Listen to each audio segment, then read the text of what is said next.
नमस्कार. नमस्कार, या बसा प्लीज. सॉरी मला उशीर झाला. नाही, नो प्रॉब्लेम, मी पण आत्ताच आलोय. बोला. मला अगदी छोटीशी मदत हवी होती तुमच्याकडून. हो बोला ना.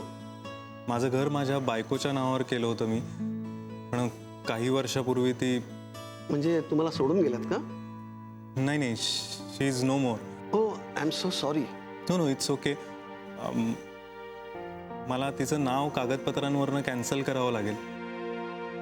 मला गरज नाही वाटत आहे त्याची, पण कायद्याने करावं लागतंय म्हणून. नाही नाही, तसं करायलाच पाहिजे तुम्ही, कारण कधी कुठल्या वेळी त्याची गरज लागेल काहीच सांगता येत नाही ना. हो, मग म्हणून तर आज आलो मी. फार दिवस पेंडिंग राहिलं होतं ते काम. ठीक आहे, नो प्रॉब्लेम.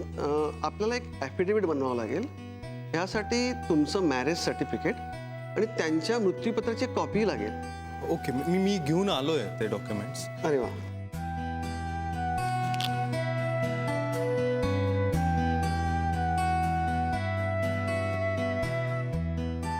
ठीक आहे, I will do the needful. मी तुम्हाला लवकरच कळवतो. Okay, thank you. Okay, bye. मला एका अजून विषयावर बोलायचं होतं तुमच्याशी. म्हणजे ह्याच संदर्भात आहे का? नाही, माझ्या मित्रा संदर्भात आहे. सॉरी मिस्टर गुप्ते, म्हणजे त्याचं काय आहे, इफ यू डोंट माइंड ना, आपण प्लीज हे पुढच्या भेटीत बोललो तर चालेल का? एक क्लायंट येणार आहेत माझ्याकडे, डिवोर्स केस आहे आणि त्यांना अर्जंटली माझ्याशी काहीतरी बोलायचं आहे. So please next time. नाही नाही, इट्स ओके, आपण नंतर बोलूयात. हां,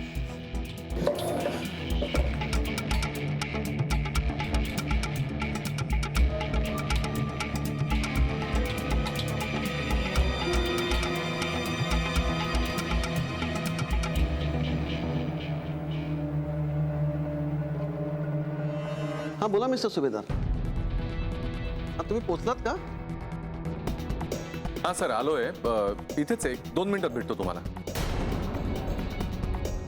हो ठीक आहे, ठीक. हां. गुरुनाथ इथे डिवोर्स केस.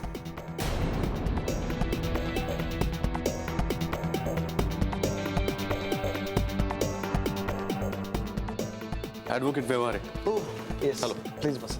Nice meeting. बोला.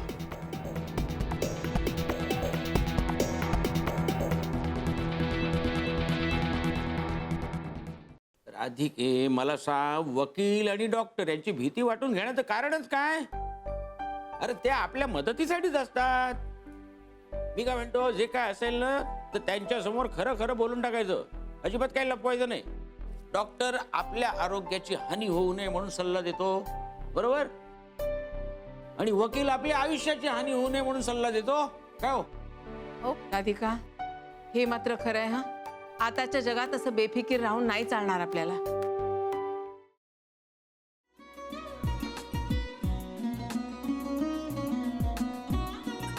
लावू का?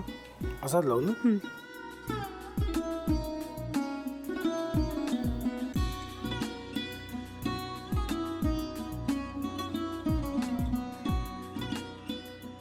आता काय करायचंय? आता आपण ड्राय स्टफिंग दुसरं काय करणार आपण त्यात?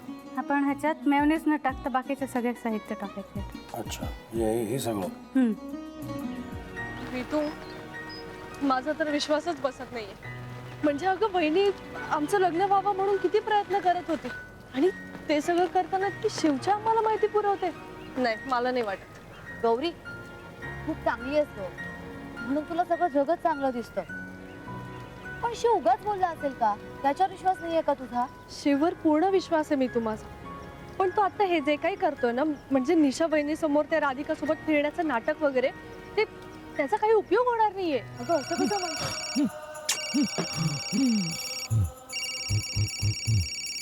अगं निलिमा, जतीन भाईंचा कॉल आहे. हो माहितीये. रिसीव कर ना.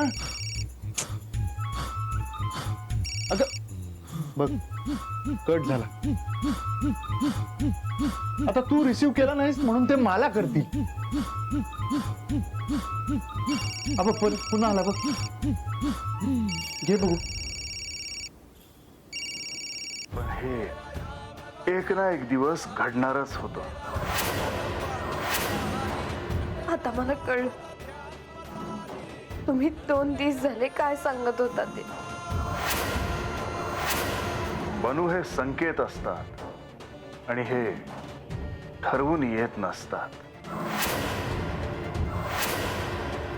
मी बाहेर तुमची वाट बघते.